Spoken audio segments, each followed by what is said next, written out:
Hey everyone, and welcome back. Today I'm doing a feature here looking at Zoom, and very specifically I want to focus on your Zoom recordings. I don't really want to get into how to make your Zoom recordings, but how you might use those specifically in post-production. So you might not be aware of the fact, but Zoom provides you with some really powerful opportunities to record a slew of different video versions during one of your Zoom sessions. Everything from the screen capture, the gallery view, each individual person who you might have joining a meeting, who might be talking in that meeting, and many other video possibilities in terms of recording. So we'll first go through how to access recordings in Zoom. We'll talk about some of the settings that you can set up ahead of time so that you can get more than one video or audio file available to you. We'll address at some point using a microphone, a higher quality audio capture device.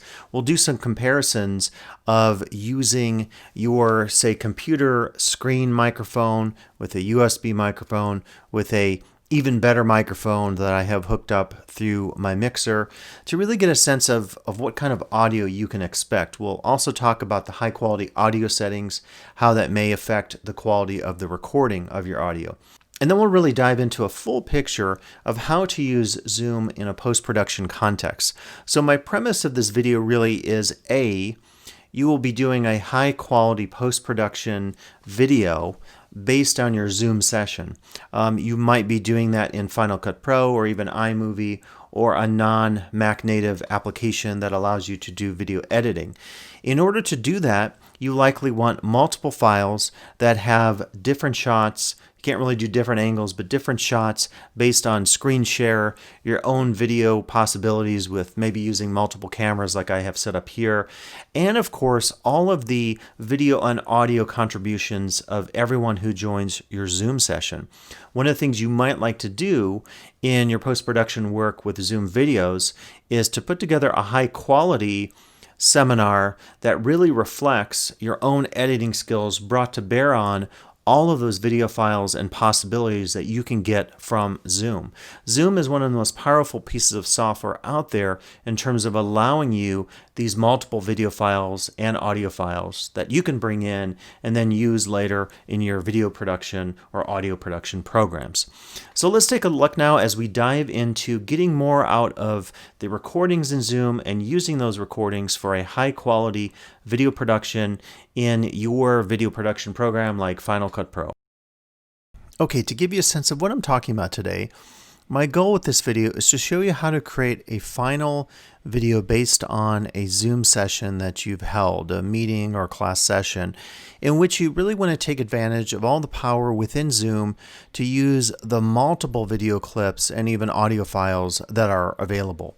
So this is an example of what we're looking at. So what I've done here is I've imported all of the various clips from Zoom. And I should also say that this particular angle that you're seeing now here is actually an additional camera that I've set up. And you're probably aware of this, but if you're doing video work, you can always sync your files together by simply taking advantage of the waveforms that appear at the bottom of any of your audio or video files. So if I record a secondary audio file using a high quality microphone, as I typically do, that file is available here. And then it's really easy to sync with the audio from my video file. This is recorded here from my iPhone. All I have to do is match up, and you're hearing the audio skimming here. I just have to match up those peaks when different words are being spoken. Pretty easy to do.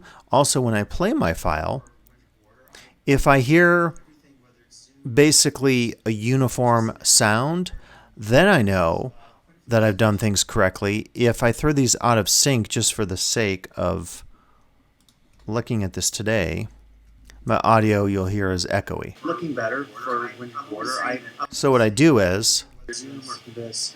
In fact, just now there have been quite a few Zoom changes that have happened. I keep adjusting the position of one of my files. This one is the audio reference file. This is the actual final audio file with high quality audio until I hear a phasing effect or they overlap almost perfectly. You sometimes can't get it perfect, but if you hear very little delay between the two audio tracks, you know that you're synced. So another thing I'm going to recommend today is to really be sure that you think about having high quality audio. So if you want to record a secondary audio track using a high quality mixer, microphone, audio recorder, that would also be great.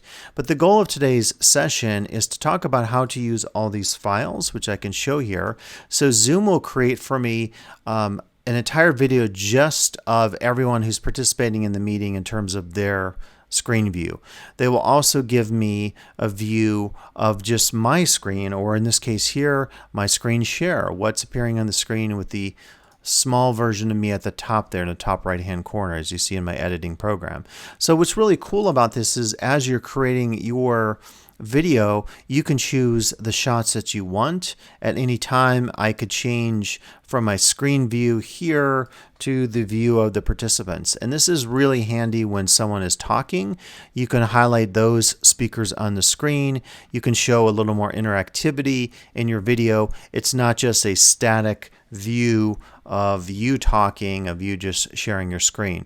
So again, there is some level of advanced user assumption in this video because you will need to understand how to edit programs in your video program. This is another example. So we went from a view here.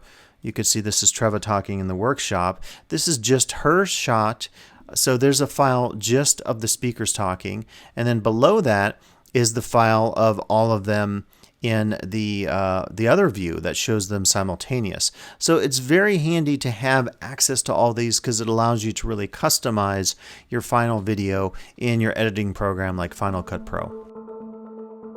So step one of our process today is to make sure that the recording settings are enabled in my Zoom. Okay, as you are familiar now, you go to your Zoom web-based account. And this is again where all your settings will live for anything with Zoom. And I'm not clicking on Recordings tab yet. We'll do that later. Click on my Settings tab. And they make it really easy here because all I have to do is click on the tab here, Recording. This is every single recording setting. Now some of these you could use for a lot of different purposes.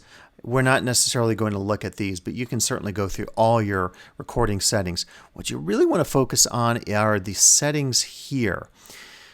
Decide if you want a local or cloud recording. I always go with the cloud-based recording, so enable it there. Blue is enabled, gray is disabled. So as you're checking every one of these, it's going to give you the most options.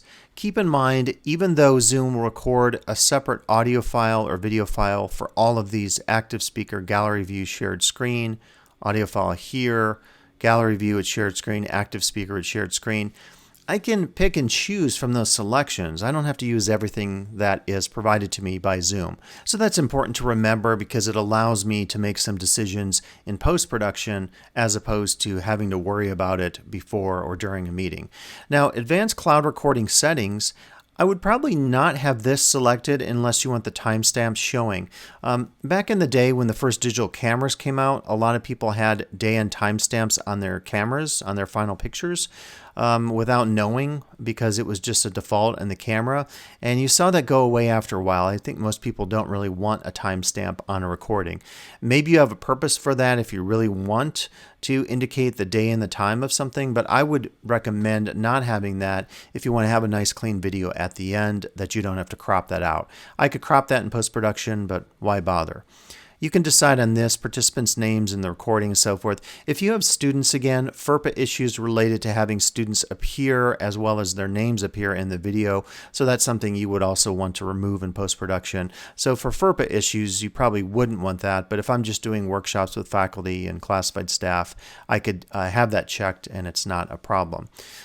This one is kind of important. Optimize the recording for a third-party video editor. Enable this option to ensure compatibility of the recording created by Zoom with video editing software you can use to modify the recording file. This is going to allow you to have the highest possible recording.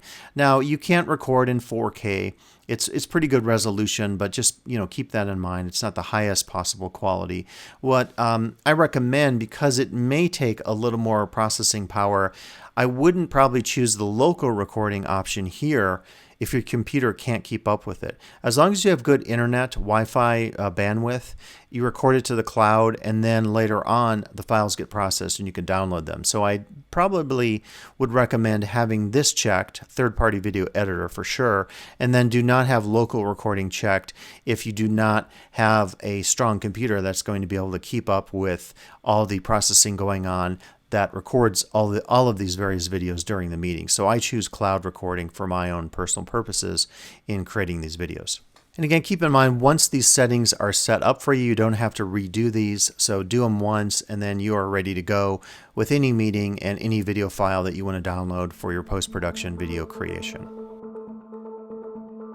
Okay, so step 2 will be to simply hold your meeting. So what I would do here is, very obviously, I would launch my meeting. Make sure, of course, at the top of the screen you see recording. If it's paused, you'll see a red indicator up there. And if it's stopped, you'll also get a warning. So if that doesn't happen again, your files will not appear in your final recordings tab in Zoom. So very important to make sure that the meeting is being recorded. And do keep in mind that there are some presettings that you can make to make sure every time you launch a meeting, the meeting is recorded. I prefer that as a default as opposed to having to remember during a meeting to hit my recording on the screen.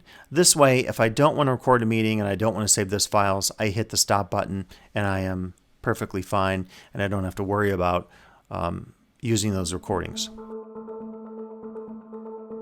Step 3 will be to download all of your recordings after your meeting. Okay, so of course, after I end my meeting, eventually the recordings will be available.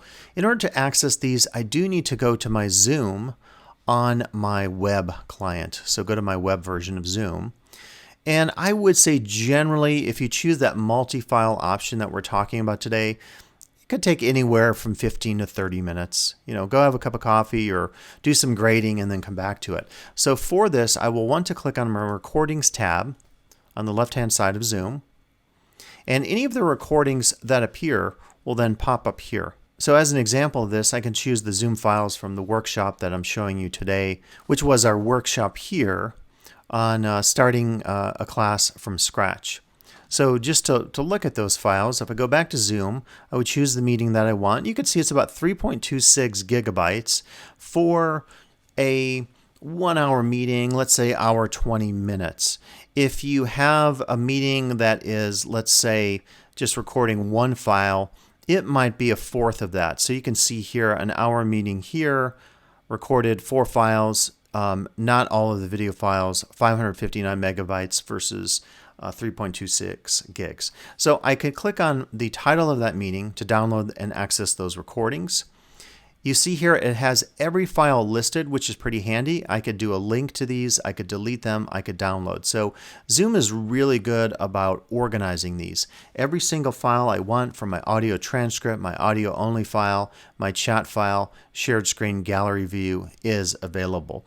Now, one recommendation for you would have today is to really consider recording a separate audio file, or to have the high quality audio settings enabled in Zoom. When you start a meeting, there's a way to do that, and I explain this in another video. Check out my Zoom checkup workshop to learn more about high quality audio.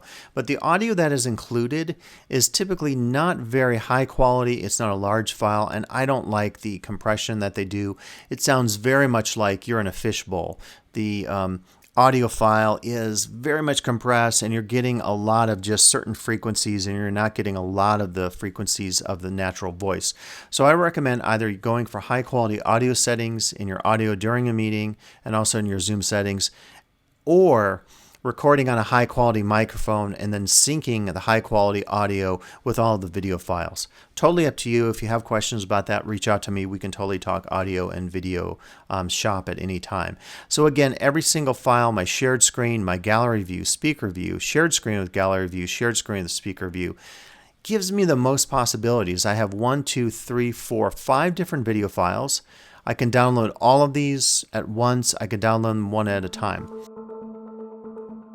Step 4 then will be to edit and publish your final video in the video production program of your choice.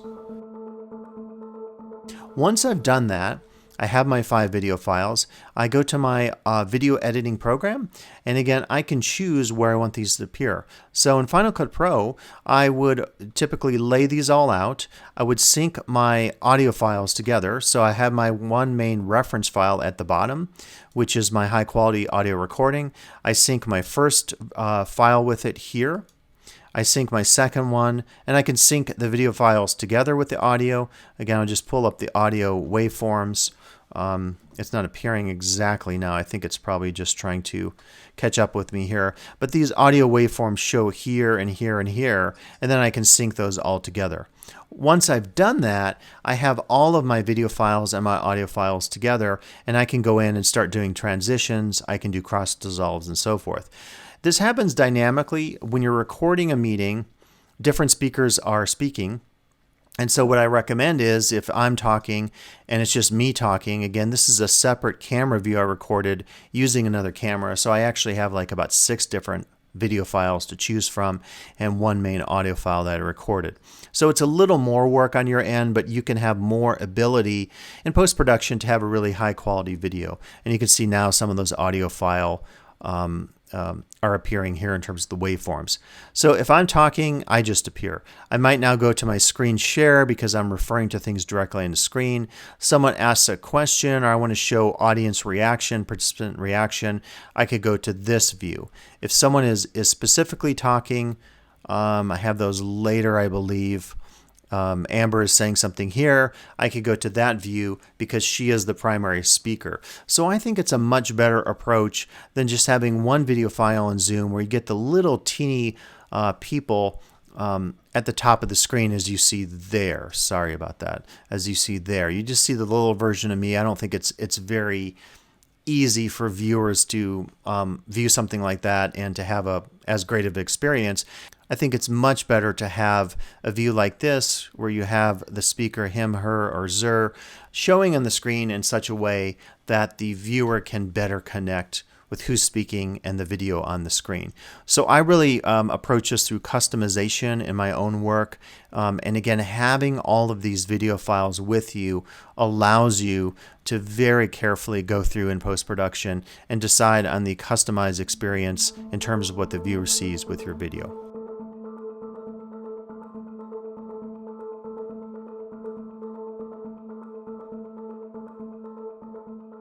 Okay, so that's going to be it today. We went over some of the possibilities here in terms of using all of the video files that are available in Zoom. You can bring those into a program like I've showed you today in terms of Final Cut Pro.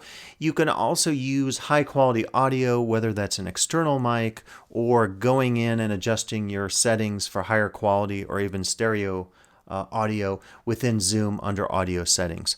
So please come back for additional videos as I cover more about Zoom, online teaching technologies, and other aspects of learning here on my YouTube channel focused on education and other areas of concern.